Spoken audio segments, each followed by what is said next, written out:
CPIML liberation प्रतिष्ठाता comrade Charu Majumdar 53 वर्ष श्रद्धांजलि दिवस कोलनरा ब्लॉक रो जोरडी पंचायत तलसिकाबड़ी गाँव में श्रद्धांजलि दिवस पालन करा जायतिला।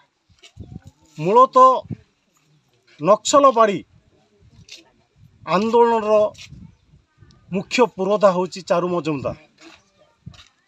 कृषि आंदोलन करथिले जहाँ सारा देश रे गाँव ठू आरंभ करी शहर पर्यंत आंदोलन व्यापी थिला।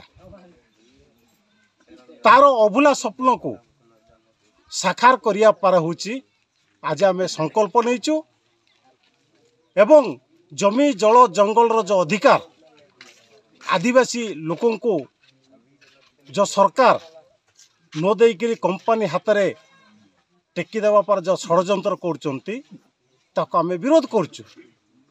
चारू मजुमदार स्वप्न थिला सारा देशर गरीब लोकंकर हाथ में जमी रहिबो, किंतु जमी आज कंपनी हाथ में जमीदार मान हाथ में जमी अच्छी। तेणु जमी संस्कार भू संस्कार आज पर्यंत कार्यकारी करा जायनि। जदि सरकार ए कार्य न करती ताहले चारू मजुमदार कहते गण प्रतिरोध कर। आम निश्चित भाव आज आम संकल्प नहींचु, आम आंदोलन तीव्र करूँ से सरकार दायी रहे।